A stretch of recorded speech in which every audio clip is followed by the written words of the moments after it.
किसान भाई और बहनों नमस्कार। आज हम किसान संचार की ओर से आपको सब्जी और फलों की फसलों में लगने वाले सूत्रकृमियों की जानकारी आपको दे रहे हैं। तो जैसा आप जानते हैं कि हमारे यहाँ फसल चक्र का जो है वो काफ़ी कम ध्यान रखा जा रहा है और ख़ासकर सब्जी और फलों की फसलों में तो ये बिल्कुल ही इस तरफ ध्यान नहीं है। लोग लगातार जो एक ही फसल को बार बार एक खेत में ही लगाते चले जाते हैं, जिसके कारण जो है सूत्रकृमि की समस्या बहुत ज़्यादा बढ़ रही है।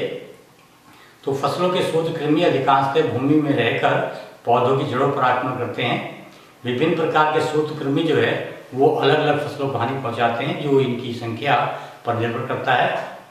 और अति सूक्ष्म और भूमिगत होने के कारण जो है इनके द्वारा उत्पन्न लक्षण हमें दूर से दिखाई नहीं देते। ये विभिन्न प्रकार की फसलों में लाखों रुपए की हानि करते हैं।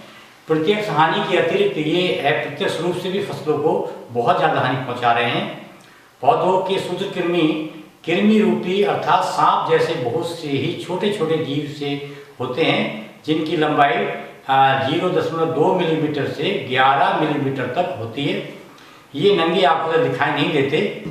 इनको देखने के लिए हमें सूक्ष्मदर्शी की आवश्यकता लेनी पड़ती है और यही कारण है कि किसान जो है इसे अपने खेत में पहचान नहीं पाता और जिसकी वजह से वो इसे बीमारी समझकर जो है दूसरी बीमारियां समझकर इस पर जो फफूंद नासी जो है इसमें जो है दवाइयाँ डालते हैं।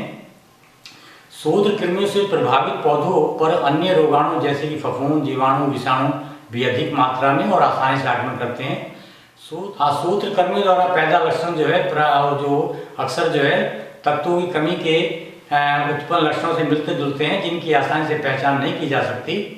आमतौर पर किसान भाई सूत्रकृमि की समस्या को कीट व बीमारी समझकर कीटनाशकों व फफूंदनाशकों का अंधाधुंध प्रयोग करते हैं। और तो यहाँ हम खरीफ सब्जियों में नुकसान पहुंचाने वाले सूत्रकृमियों के लक्षण, हानि तथा नियंत्रण के उपाय के बारे में बता रहे हैं, ताकि किसान भाई सूत्रकृमियों के लक्षण, हानि और उपचार के बारे में सही विधि अपनाकर जो है फसलों में होने वाले नुकसान से बच सकें। सब्जियों और फलों में सूत्रकृमियों से अधिक प्रभावित खेतों में जो ऊपर ये मैंने बताया लक्षण ये दिखाए जाने पर जो है मिट्टी का नमूना लेकर जो है इसे टेस्ट कराना चाहिए। जहां सूत्रकृमि टेस्ट करने की लैब है वहां पर।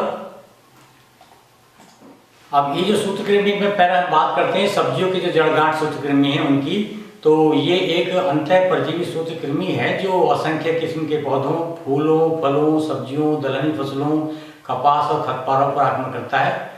जड़गांठ सूत्रकृमि जो है वो गर्मी के मौसम में अधिक सक्रिय रहता है और इस समय में जो है उगाई जाने वाली फसलों पर अधिक हानि पहुंचाता है। एक पीढ़ी का जो इसका जीवन चक्र है वो 25 से 30 दिनों में पूरा हो जाता है। इस तरह इसकी एक वर्ष में कई पीढ़ियां जो है वो तैयार हो जाती हैं। सब्जियों की सूत्रकृमि के जो संक्रमण से पौधों की जड़ और अन्य भूमिगत भागों पर जो गांठें बन जाती हैं, इसलिए इसे जड़ गांठ सूत्रकृमि का नाम दिया गया है। जड़ों पर बनी गांठें ही सूत्रकृमि रोग का मुख्य लक्षण है और सूत्रकृमि से प्रभावित पौधे पीले और कमजोर दिखाई देते हैं। तेज धूप में ये पौधे मुरझा जाते हैं। रेतीली मिट्टी में उगाई गई सब्जियों में इस सूत्रकृमि का सबसे ज्यादा प्रकोप पाया जाता है।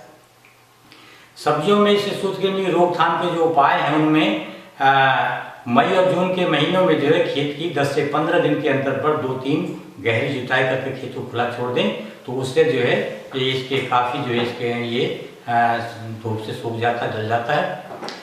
ऐसी फसलें जिन पर ये सूत्रकृमि नहीं पनप सकता, जैसे ग्वार है, प्याज है, अनाज वाली दूसरी फसलें हैं, इन्हें जो सब्जियों की बजाय जो इन्हें लगाएंगे तो इसका जो चक्र है वो टूट जाएगा। उसके इस फसल चक्र को अपनाना आपको बहुत जरूरी है। सब्जियों की जो रोग अवरोधी किस्में हैं उन्हें लगाकर भी जो इसके असर को कम किया जा सकता है। जैसे जो है PNR 7 है, टमाटर की हिसार ललित है, SL 120 टमाटर की ये किस्में हैं, तो इन्हें लगाकर भी जो आप इस सूत्रकृमि के लगातार होते बढ़ाव को रोक सकते हैं। टमाटर, मिर्च, बैंगन की नर्सरी में जो है 7 ग्राम फ्लोराडान दवाई प्रति वर्ग मीटर दर से डालकर इसका नियंत्रण किया जा सकता है।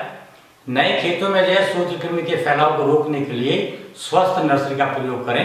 जहाँ इसका असर ना हो जिस नर्सरी में, उस नर्सरी से पौधे लाकर लगाएं। खेतों को अपने खरपतवार ना होने दें, क्योंकि ये सूत्रकृमि बहुत से खरपतवारों पर भी अपना जीवन यापन करता है। बीज उपचार जो नीम की दवाई से करें, मतलब एक नीम की अछूत नामक दवाई आती है, उसके 5% घोल से जो है इसका जो है आप उपचार करें इसकी सब्जियों के बीजों का, तो भी इसका काफ़ी नियंत्रण हो जाता है। अब बात करते हैं नींबू वर्गीय जो पौधों में सूत्रकृमि आता है उसकी। तो ये सूत्रकृमि जो है नींबू जाति के सभी पौधों जैसे कि संतरा, माल्टा, नींबू और किन्नू को नुकसान पहुंचाता है। इस सूत्रकृमि के प्रकोप से जो है पौधों की जड़ें खराब हो जाती हैं और पौधे ऊपर से नीचे की ओर जो है सूखने लगते हैं।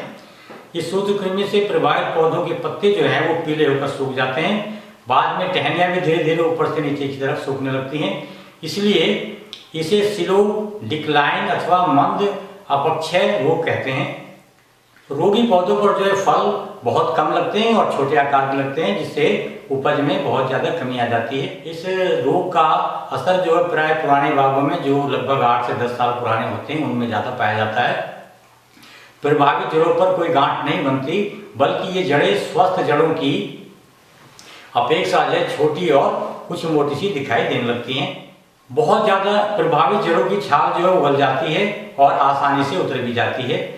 इसके जो रोकथाम के उपाय हैं उनमें पौधों के तनों के आसपास जो है 9 वर्ग मीटर क्षेत्र में कार्बोफुरान के 13 ग्राम दाने प्रति वर्ग मीटर की दर से जो है आप लगा दें, या नीम की खली जो है 1 किलोग्राम प्रति पौधा तथा फ्यूरोडाउन दवाई वही कार्बोफुरान जो है उसके 7 ग्राम दाने जो है प्रति वर्ग मीटर मिट्टी में मिलाकर जो पौधों के आसपास पानी खेत की सिंचाई कर दें, तो इसका काफ़ी नियंत्रण हो जाता है। खली और दवाई का प्रयोग जो है जो मैंने बताया अभी 1 किलोग्राम नीम की खली और 7 ग्राम जो है कार्बोफुरान के जो दाने वो प्रति वर्ग मीटर जो लगाने हैं, तो वो फूल आने से पहले ही लगा देनी चाहिए, उसके बाद नहीं। तो ये थी सब्जियों और फलों में निमाटोड की समस्या और उसके निदान हम उसे कैसे इसकी रोकथाम करें, इसकी जानकारी। हमें उम्मीद है कि ये जानकारी आपको काफ़ी फायदेमंद रहेगी। इसी के साथ आप सबका धन्यवाद।